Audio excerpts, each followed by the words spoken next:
저는 평양에서 당 간부 아들로 태어났습니다. 북한에서 상위 1%였죠. 그런데 1997년 고난의 행군 때 제 친구 성철이가 굶어 죽었습니다. 14살이었습니다. 평양 엘리트 출신 탈북자가 한국마트에서 마주한 충격적인 현실. 강아지가 먹는 사료에 한우가 들어가고 그 가격이 북한 사람 1년치 월급이라는 걸 알게 된 순간 그는 무너졌습니다. 여러분의 구독과 좋아요 하나하나가 숨겨진 북한의 진실을 세상에 알리는 힘이 됩니다. 여러분, 오늘 마트 다녀오셨나요? 장 보고 카트 끌고 계산하고 너무 익숙해서 아무 생각 없이 하는 일이죠. 그런데 한 남자에게는 이 평범한 마트가 인생을 바꾼 장소가 됐습니다. 형광등 불빛 아래 카트를 밀고 가는 이 남자. 눈이 초점을 잃은 것처럼 멍합니다. 무슨 일이 있었던 걸까요? 저는 평양에서 꽤 잘 나가는 집안 자식이었습니다. 아버지는 당 간부. 우리 집 식탁에는 늘 흰 쌀밥이 올라왔고요. 명절이면 고기국도 먹었습니다. 북한에서 그 정도면 상위 1%였습니다. 남들이 부러워하는 건 다 누려봤다고 생각했죠. 적어도 그때까지는요. 그런데 한국에 온 지 일주일 만에 저는 이 마트 한복판에서 무너졌습니다. 짐승처럼 울음을 터뜨리고 말았습니다. 지나가는 사람들이 다 쳐다봤습니다. 미친 사람 취급을 받았죠. 카트 손잡이를 꽉 움켜쥐었습니다. 손이 하얗게 될 정도로요. 제 앞에 있던 건 특별한 게 아니었습니다. 그냥 애견용품 코너. 화려한 포장의 캔들이 줄지어 있었습니다. 프리미엄 강아지 사료, 국내산 한우 사용, 연어와 현미. 가격표에는 15,000원, 25,000원, 4만원. 북한에서 한 달 월급이 3,000원도 안 됩니다. 이게 사료 한 봉지도 못 사는 돈입니다. 그리고 그 아래 개밥 그릇이 있었습니다. 스테인리스, 도자기, 높이 조절 식기대까지. 그 안에 담긴 사료 샘플은 기름지고 윤기가 났습니다. 저는 그 그릇을 한참 쳐다봤습니다. 손이 떨렸습니다. 그 이유가 고작 개밥 그릇 때문이었다면 여러분 믿으시겠습니까? 이 이야기를 처음부터 말씀드리겠습니다. 회색빛 아파트 단지 사이로 한 소년이 뛰어갑니다. 저였습니다. 아버지는 당 간부. 북한에서 그건 곧 특권을 의미했습니다. 배급도 먼저 받고 좋은 학교도 갈 수 있었죠. 우리 가족은 평양에서도 잘 사는 축에 속했습니다. 우리 집 식탁엔 늘 흰 쌀밥이 올라왔습니다. 국도 있었고 명절이면 돼지고기도 먹었습니다. 어머니는 항상 말씀하셨죠. 우리가 이렇게 먹을 수 있는 건 수령님 덕분이다. 저는 그 말을 진심으로 믿었습니다. 감사했습니다. 이게 당연한 게 아니라는 것도 알았으니까요. 1997년 모든 게 변했습니다. 고난의 행군. 역사책에나 나올 것 같은 이 단어가 우리 일상이 됐습니다. 배급이 끊겼습니다. 평양조차 예외가 아니었습니다. 거리에 쓰러진 사람들이 보이기 시작했습니다. 굶주린 눈빛의 아이들. 저는 처음으로 배고픔이 뭔지 알게 됐습니다. 제 친구 성철이 같은 반이었습니다. 어느 날 학교에 안 나왔습니다. 아파서 못 온다고 했습니다. 며칠 후 집에 찾아갔습니다. 성철이는 마당에 누워 있었습니다. 볼이 푹 꺼지고 눈만 크게 떠 있었습니다. 옆에서 어머니가 울고 계셨습니다. 14살이었습니다. 굶어 죽은 겁니다. 평양에서요. 당 간부 아들 친구가요. 저는 성철이 손을 잡았습니다. 차가웠습니다. 그날 밤 잠이 오지 않았습니다. 왜 성철이는 죽어야 했을까? 수령님은 왜 성철이를 못 살렸을까? 그 질문을 입 밖에 낼 수는 없었습니다. 북한에서 그런 생각은 범죄니까요. 하지만 그날 이후 제 마음 한구석에 작은 균열이 생겼습니다. 2005년 저는 25살 청년이 됐습니다. 성철이가 죽은 지 8년이 지났지만 그 얼굴은 여전히 가끔 꿈에 나왔습니다. 어느 날 장마당에서 이상한 물건을 봤습니다. 조선글이 아닌 이상한 글씨가 적힌 동그란 물건. DVD였습니다. 몰래 다가가서 물었습니다. 이거 뭐요? 장사꾼이 주위를 둘러보더니 작은 목소리로 말했습니다. 남조선 드라마요. 관심 있소? 심장이 쿵 내려앉았습니다. 남조선, 적의 나라. 수령님이 그토록 경계하라고 하신 그 나라. 그런데 이상하게 손이 먼저 움직였습니다. 호주머니에 있던 돈을 몽땅 꺼내 그 DVD를 샀습니다.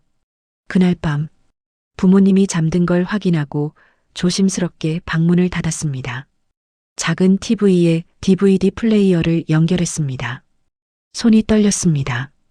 보이브에 걸리면 끝이었습니다. 정치범 수용소행, 가족까지 연좌제로 끌려갑니다. 그걸 알면서도 재생 버튼을 눌렀습니다. 지직거리는 화면이 밝아지더니 드라마가 시작됐습니다. 처음 본 남조선, 적들의 나라라고 배웠던 그곳. 화면 속 세상은 제가 상상했던 것과 완전히 달랐습니다. 드라마 속 장면. 평범한 남조선 가정의 저녁 식사였습니다. 아버지, 어머니, 아들, 딸. 4명이 식탁에 둘러앉아 밥을 먹고 있었습니다. 특별할 것 없는 장면이었습니다. 그런데 갑자기 아버지 역의 배우가 밥그릇을 밀어냈습니다. 아, 배불러. 이거 치워. 밥그릇에는 하얀 쌀밥이 반이나 남아 있었습니다. 저는 숨이 멎었습니다. 재생을 멈췄습니다. 되돌렸습니다.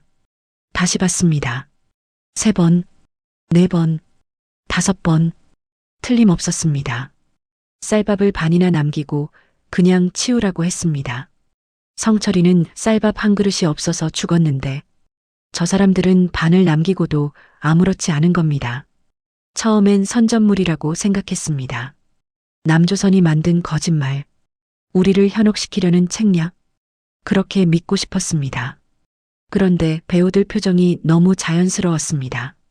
밥을 남기는 게 특별한 일이 아닌 것처럼, 매일 그러는 것처럼, 연기가 아니라 그냥 일상인 거죠. 그제야 깨달았습니다. 수령님이 말씀하신 굶주리는 남조선은 없었습니다. 오히려 굶주리는 건 우리였습니다. 평양의 엘리트인 우리 가족도 고난의 행군 때 굶었습니다. 성철이는 죽었습니다. 근데 남조선 사람들은 밥을 남깁니다. 그 순간 제 안에서 무언가 와르르 무너졌습니다. 지금까지 배운 모든 것, 믿어왔던 모든 것, 그게 다 거짓말이었을지도 모른다는 생각. 저는 TV를 껐습니다. 어둠 속에 한참을 앉아 있었습니다. 머릿속이 복잡했습니다. 두려웠습니다. 이런 생각을 하는 것 자체가 죄니까요. 하지만 한번 본 건 되돌릴 수 없었습니다. 한번 알아버린 건 모른 척할 수 없었습니다. 성철이 얼굴이 떠올랐습니다. 볼이 꺼지고 눈만 크게 뜬 그 얼굴. 성철아, 나는 살아야겠다. 저 나라에 가서 밥 남길 정도로 배불리 먹어야겠다. 그날 밤 저는 결심했습니다. 남조선에 가겠다고. 목숨을 걸어서라도. 결심은 했지만 바로 떠날 수는 없었습니다. 탈북. 그건 목숨을 거는 일이었습니다. 실패하면 죽습니다. 운이 좋으면 총살. 운이 나쁘면 정치범 수용소에서 천천히 죽어가는 겁니다. 가족도 연좌제로 끌려갑니다. 3대가 멸문당하는 거죠. 그래서 3년을 준비했습니다. 몰래 돈을 모았습니다. 브로커를 수소문했습니다. 중국으로 넘어가는 루트를 알아봤습니다. 부모님께는 아무 말도 하지 않았습니다. 알면 말리실 테고 모르셔야 연좌제에서 벗어날 수 있으니까요. 2008년 겨울 드디어 기회가 왔습니다. 브로커가 연락을 해왔습니다. 이번 달 말 압록강 준비되셨소? 저는 대답했습니다. 가겠습니다.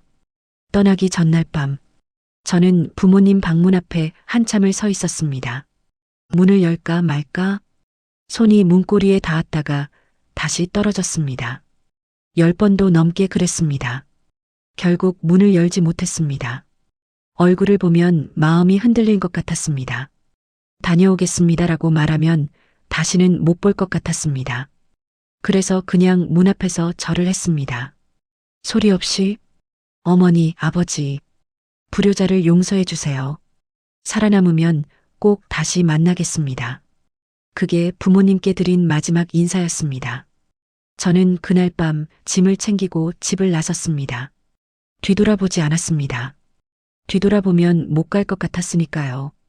2008년 1월, 영하 20도, 숨을 쉬면 코털이 얼어붙는 추위였습니다. 저는 압록강 근처 언덕에 웅크리고 있었습니다. 브로커가 말했습니다. 저기 보이는 불빛이 중국이요. 강만 건너면 됩니다.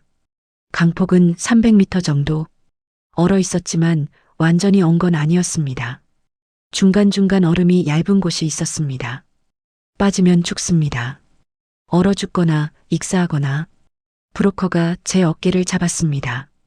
경비병이 순찰 돌고 지나가면 바로 뛰시오. 20분 안에 건너야 합니다. 서치라이트에 걸리면 총 맞소? 알겠소? 저는 고개를 끄덕였습니다. 심장이 미친 듯이 뛰었습니다. 손발이 떨렸습니다. 추위 때문인지 두려움 때문인지 모르겠습니다. 아마 둘 다였을 겁니다. 경비병이 지나갔습니다. 브로커가 신호를 보냈습니다. 저는 뛰었습니다. 얼음 위에 발을 디뎠습니다. 미끄러웠습니다. 한 발, 또 한 발. 뛰고 싶었지만 뛸 수 없었습니다. 얼음이 깨질 수 있으니까요. 최대한 빠르게, 최대한 조심스럽게. 중간쯤 왔을 때 발밑에서 소리가 났습니다. 기익. 얼음이 갈라지는 소리. 심장이 멎는 줄 알았습니다. 멈췄습니다. 숨을 참았습니다. 1초, 2초, 3초. 얼음이 버텨줬습니다. 다시 움직였습니다. 그때 서치라이트가 켜졌습니다. 강 위를 훑기 시작했습니다. 저는 얼음 위에 납작 엎드렸습니다. 차가운 얼음이 뺨에 닿았습니다. 칼로 베는 것 같았습니다. 숨을 죽였습니다. 빛이 제 바로 옆을 스쳐 지나갔습니다. 1m, 1m만 더 왔으면 끝이었습니다. 빛이 지나간 후 다시 기어갔습니다. 팔꿈치와 무릎이 얼음에 쓸려 피가 났습니다. 하지만 느낄 겨를이 없었습니다. 그냥 앞으로, 앞으로, 앞으로. 얼마나 지났을까? 10분인지 1시간인지 모르겠습니다. 손이 뭔가 다른 걸 만졌습니다. 흙이었습니다. 얼어붙은 흙. 중국 땅이었습니다. 저는 기어서 강둑 위로 올라갔습니다. 그리고 그 자리에 쓰러졌습니다. 온몸이 떨렸습니다. 젖은 옷이 살갗에 달라붙어 얼어가고 있었습니다. 손가락 감각이 없었습니다. 발가락도 마찬가지였습니다. 그래도 웃음이 났습니다. 살았습니다. 살았습니다. 눈물이 났습니다. 추위에 눈물이 뺨 위에서 얼어붙었습니다. 그 순간 성철이 얼굴이 떠올랐습니다. 성철아, 나 해냈어. 이제 반이야. 반만 더 가면 돼. 저는 떨리는 몸을 일으켰습니다. 아직 끝이 아니었습니다. 중국에서 한국까지. 진짜 여정은 이제 시작이었습니다. 중국 땅을 밟았다고 끝이 아니었습니다. 오히려 또 다른 지옥의 시작이었습니다. 중국에서 탈북자는 불법 체류자입니다. 잡히면 북송됩니다. 북송되면 죽습니다. 그래서 숨어 살아야 했습니다. 낮에는 창문도 없는 지하 창고에 숨어 있었습니다. 밤에만 잠깐 나와서 공기를 마셨습니다. 브로커가 소개해준 조선족 집에서 일했습니다. 농사일, 공장일 닥치는 대로 했습니다. 돈을 받지 못할 때도 많았습니다. 항의하면 신고당하니까요. 그냥 참았습니다. 밥만 주면 감사했습니다. 몇 번이나 잡힐 뻔했습니다. 공안이 단속 나온다는 소리에 산으로 도망친 적도 있습니다. 영하 30도 산속에서 하룻밤을 버틴 적도 있습니다. 그때마다 생각했습니다. 포기할까? 그냥 여기서 끝낼까? 그런데 그때마다 떠오르는 게 있었습니다. 드라마 속 그 장면. 반쯤 남긴 쌀밥.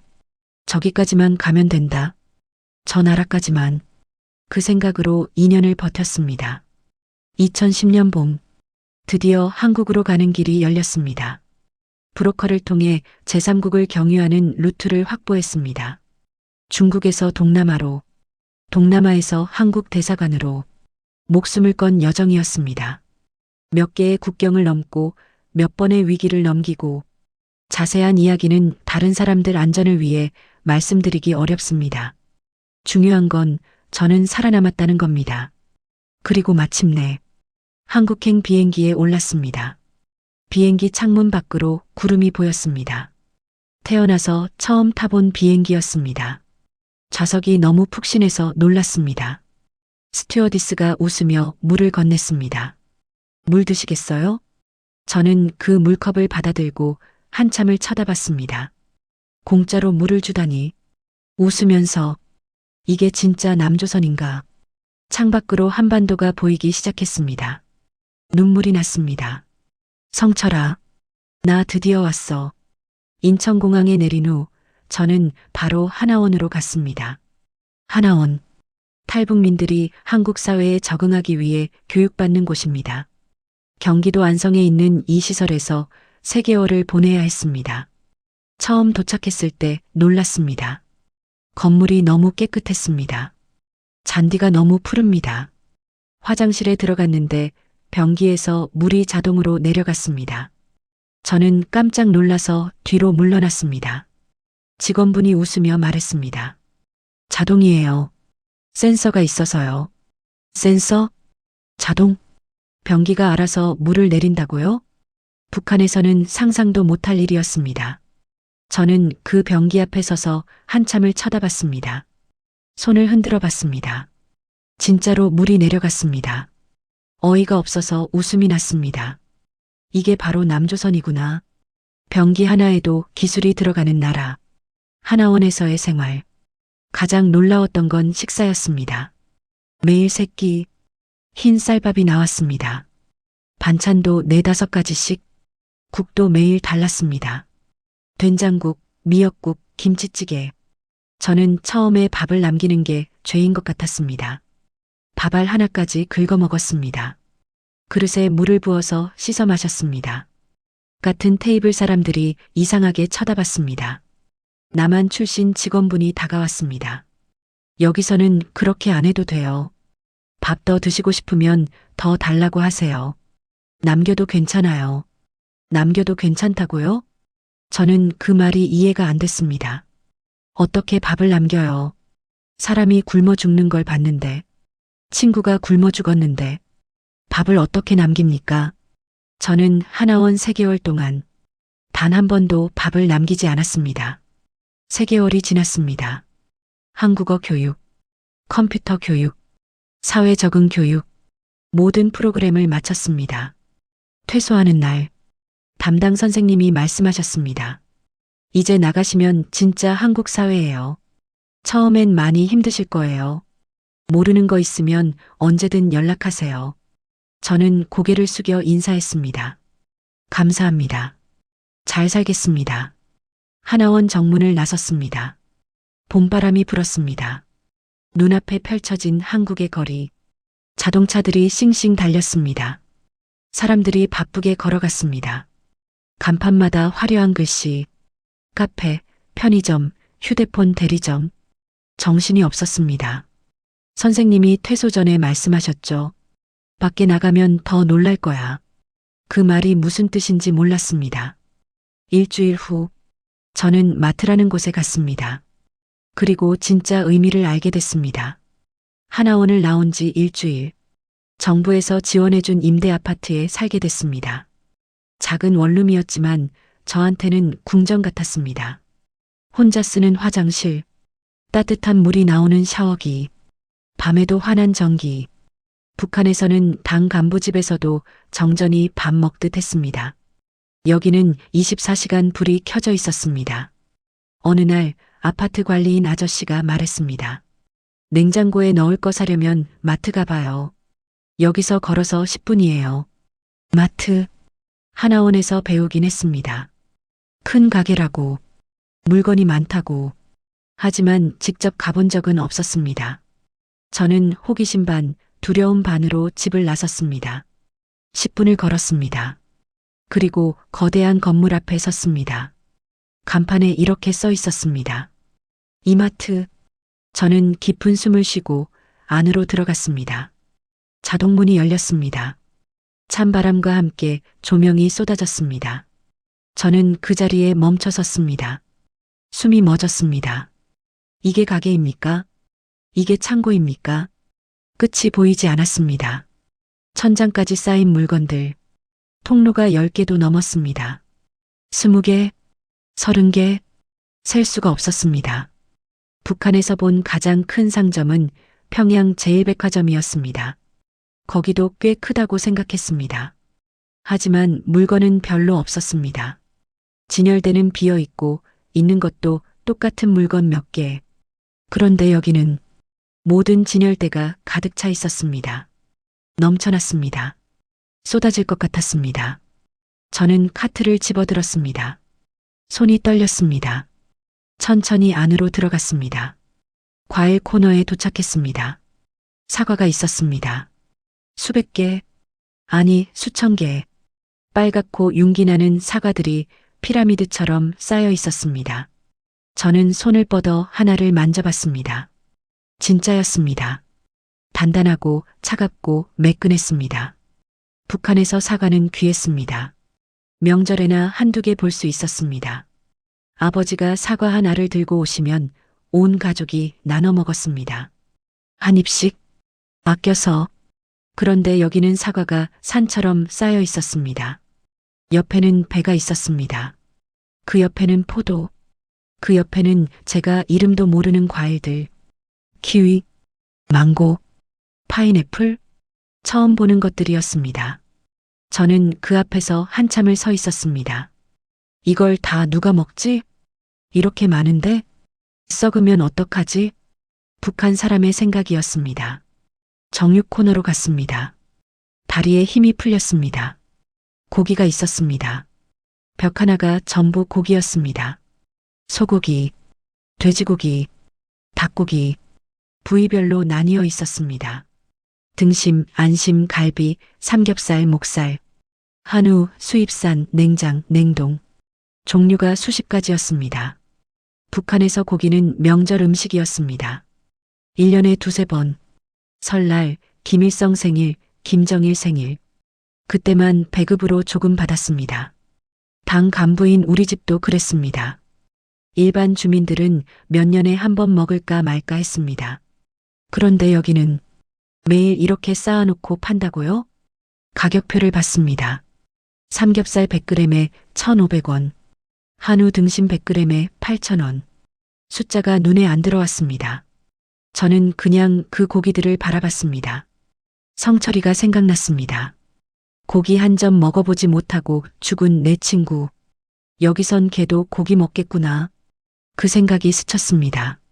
그때는 그냥 지나가는 생각이었습니다. 저는 마트를 천천히 돌았습니다. 라면 코너. 수십 가지 라면이 있었습니다. 북한에서 라면은 고급 음식이었습니다. 중국에서 밀수로 들어오는 거라 비쌌습니다. 여기선 800원, 1,000원. 과자 코너. 색색깔의 포장지. 초콜릿, 사탕, 젤리, 비스킷. 아이들 간식이라고 했습니다. 북한에서 아이들은 옥수수 알갱이가 간식이었습니다. 음료수 코너. 콜라, 사이다, 주스, 우유. 냉장고 하나가 전부 음료수였습니다. 저는 걸으면서 자꾸 웃음이 났습니다. 행복했습니다. 드디어 왔구나. 이 나라에. 밥을 남길 수 있는 나라에. 과일이 썩어갈 정도로 많은 나라에. 저는 행복했습니다. 정말로 행복했습니다. 그때까지는요. 그때 어떤 코너가 눈에 들어왔습니다. 애견용품. 저는 무심코 그쪽으로 발걸음을 옮겼습니다. 애견용품 간판을 보고 고개를 갸웃했습니다. 애견? 개를 뜻하는 건가? 북한에서 개는 그냥 개였습니다. 집 지키는 동물. 시골에서는 잡아먹기도 했습니다. 굶주린 시절에는 개도 귀했습니다. 개고기라도 먹으면 다행이었으니까요. 그런데 남조선에는 개를 위한 코너가 따로 있다고요? 궁금해서 들어가 봤습니다. 통로 하나가 전부 개 물건이었습니다. 아니, 정확히는 개와 고양이, 반려동물이라고 적혀 있었습니다. 동반자라는 뜻인가? 개가 사람의 동반자? 이해가 안 됐지만 일단 둘러봤습니다. 강아지 옷이 있었습니다. 줄무늬, 체크무늬, 꽃무늬, 겨울 패딩도 있었습니다. 개한테 옷을 입힌다고요? 강아지 장난감도 있었습니다. 공, 인형, 뼈다귀 모양 고무. 개가 장난감을 가지고 논다고요? 저는 점점 혼란스러워졌습니다. 조금 더 안으로 들어갔습니다. 사료 코너였습니다. 강아지 사료, 고양이 사료, 진열대 3개가 전부 사료였습니다. 저는 아무 생각 없이 캔 하나를 집어들었습니다. 예쁜 포장이었습니다. 통조림처럼 생겼습니다. 뚜껑에 강아지 그림이 있었습니다. 이것도 통조림인가? 라벨을 읽었습니다. 프리미엄 강아지 간식. 국내산 한우 사용. 한우? 한우가 뭐지? 아, 한국 소? 소고기. 잠깐. 개한테 소고기를 먹인다고요? 저는 다시 읽었습니다. 3번, 4번. 틀림없었습니다. 국내산 한우 사용. 개 간식에 한우가 들어간다. 옆에 있는 캔을 집었습니다. 연어와 현미. 연어? 현미? 그 옆에 캔. 오리고기와 고구마. 오리고기. 또 그여. 양고기와 블루베리. 양고기. 블루베리. 저는 그 자리에 얼어붙었습니다. 정신을 차리고 가격표를 봤습니다. 캔 하나 3,500원. 작은 봉지 사료 15,000원. 큰 봉지 25,000원. 프리미엄 브랜드는 4만원. 5만원짜리도 있었습니다. 저는 계산을 해봤습니다. 북한 돈으로 환산하면 얼마지? 북한에서 공장 노동자 한 달 월급이 3,000원 정도입니다. 북한 원이 아니라 공식 환율로요. 실제로는 장마당 환율이 다르지만 어쨌든 그 정도입니다. 3,000원. 이게 사료 한 봉지 가격이 15,000원. 북한 사람 5달 월급입니다. 4만원짜리 프리미엄 사료는 1년 넘게 일해야 살 수 있는 돈입니다. 북한에서는 사람이 1년 넘게 일해도 못 사는 것을 여기서는 개한테 먹입니다. 다리에 힘이 풀렸습니다. 저는 진열대를 붙잡았습니다. 숨이 가빠졌습니다. 뭔가 잘못됐습니다. 이건 아닙니다. 이럴 수가 없습니다. 시선을 아래로 내렸습니다. 사료 아래쪽에 뭔가 있었습니다. 그릇이었습니다. 개밥 그릇, 스테인리스 그릇, 도자기 그릇, 높이 조절이 되는 식기대, 이름표를 넣을 수 있는 그릇, 자동 급식기, 물이 자동으로 나오는 급수기. 개 밥그릇에 이렇게 종류가 많다고요? 저는 한 그릇을 집어들었습니다. 스테인리스 그릇. 안에 사료 샘플이 담겨 있었습니다. 갈색 알갱이들. 기름지고 윤기가 났습니다. 냄새를 맡았습니다. 고소했습니다. 북한에서 사람들이 먹던 강냉이죽보다 좋은 냄새였습니다. 그 순간 머릿속에서 무언가 터졌습니다. 플래시처럼 이미지들이 스쳐 지나갔습니다. 성철이 얼굴이 떠올랐습니다. 마당에 누워있던 성철이, 볼이 꺼지고 눈만 크게 뜬 14살, 굶어 죽은 내 친구, 고난의 행군 때 길에서 봤던 사람들, 앙상한 뼈만 남은 몸, 풀을 뜯어먹던 아이들, 흙을 파먹던 손, 우리 가족이 굶었던 날들, 어머니가 당신 밥을 덜어 제게 주시던 장면. 엄마는 배 안 고파? 너 먹어.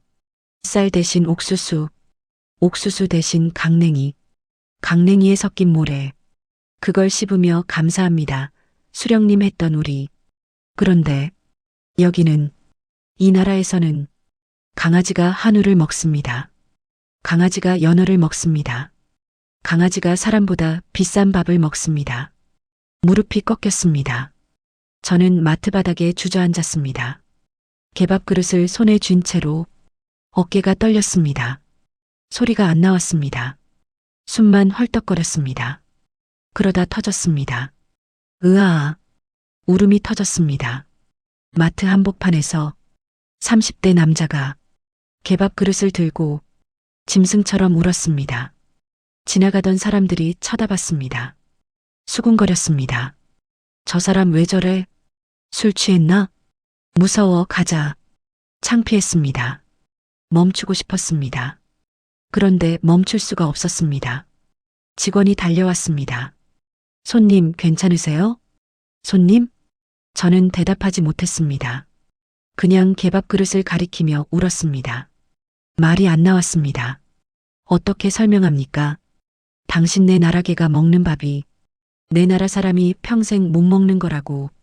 내 친구는 쌀밥 한 그릇이 없어서 죽었는데 여기 개들은 한우를 먹는다고. 어떻게 그걸 말로 합니까? 저는 그냥 울었습니다. 마트 바닥에 주저앉아 케밥 그릇을 끌어안고 한참을 울었습니다. 얼마나 울었는지 모르겠습니다. 정신을 차려보니 마트 직원분이 옆에 앉아 계셨습니다. 물을 건네주셨습니다. 괜찮으세요? 어디 아프세요? 저는 고개를 저었습니다. 아프지 않았습니다. 몸은요? 죄송합니다. 저 갈게요. 저는 비틀거리며 일어났습니다. 케밥 그릇을 내려놓았습니다. 카트도 두고 왔습니다. 아무것도 사지 않았습니다. 그냥 마트를 나왔습니다. 밖에는 해가 지고 있었습니다. 노을이 붉었습니다. 저는 아파트까지 걸어갔습니다. 10분 거리인데 1시간이 걸린 것 같았습니다. 집에 들어가서 불도 안 켜고 바닥에 앉았습니다. 어둠 속에서 한참을 멍하니 있었습니다. 그날 밤 잠을 못 잤습니다. 눈을 감으면 성철이가 보였습니다. 케밥 그릇이 보였습니다. 둘이 겹쳐 보였습니다. 저는 밤새 천장을 쳐다봤습니다. 시간이 흘렀습니다. 하루, 일주일, 한 달, 1년. 저는 조금씩 한국에 적응해 갔습니다. 다시 마트에 갔습니다. 처음엔 애견용품 코너를 피해 다녔습니다. 눈에 들어오면 심장이 뛰었습니다. 숨이 막혔습니다. 그래서 돌아갔습니다. 6개월쯤 지나니까 그냥 지나칠 수 있게 됐습니다. 1년이 지나니까 아무렇지 않게 됐습니다. 아니, 아무렇지 않은 척할 수 있게 됐습니다. 적응이라는 게 그런 거더군요. 무뎌지는 겁니다. 처음 느꼈던 충격이 희미해지는 겁니다. 남들처럼 행동하는 법을 배우는 겁니다. 저도 이제 마트에서 장을 봅니다. 사과도 짚고 고기도 삽니다. 라면도 골라 담습니다. 케밥 코너 앞을 지나가도 멈추지 않습니다. 그냥 지나갑니다. 남한 사람들처럼요. 지금은 한국에 온 지 15년이 됐습니다. 직장도 다니고 있습니다. 월급도 받습니다. 세금도 냅니다. 투표도 합니다. 겉으로 보면 평범한 한국 사람입니다. 하지만 밤마다 찾아오는 것들이 있습니다. 밥을 먹다가 문득 멈출 때가 있습니다. 숟가락 위에 놓인 흰 쌀밥, 윤기가 흐르는 쌀밥. 그걸 보면 성철이 생각이 납니다. 성철아, 너도 이거 먹어봤으면 좋았을 텐데. 그 말이 목구멍까지 올라왔다가 삼켜집니다. 매번 그렇습니다. 15년이 지났는데도요. 뉴스에서 북한 소식이 나오면 TV를 끕니다. 못 보겠습니다. 아직도 굶고 있다는 소식. 아직도 탈출하다 잡혀간다는 소식. 아직도 수용소에서 죽어간다는 소식. 저는 여기서 따뜻한 밥을 먹고 있는데 그 사람들은 아직도 그 지옥에 있습니다. 그게 견디기 힘들 때가 있습니다. 가끔 지도를 봅니다. 한반도 지도. 서울에서 평양까지 거리가 얼마나 될까요? 직선거리로 195km입니다.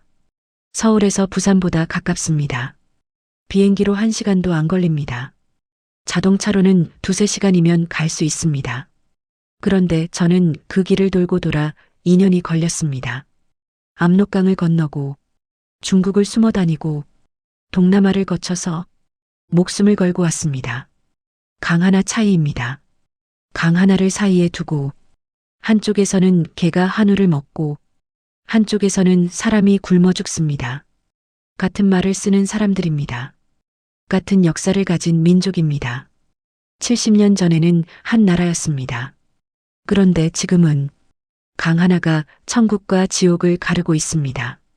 그 강 하나가 어떤 사람에게는 평생 건너지 못할 강입니다. 여러분께 부탁드리고 싶은 게 있습니다. 오늘 저녁 밥 드실 때 잠깐만 생각해 주세요. 지금 드시는 그 밥 한 공기, 반찬 몇 가지, 따뜻한 국물. 그게 누군가에게는 평생의 꿈이라는 걸요. 목숨을 걸어야만 얻을 수 있는 것이라는 걸요.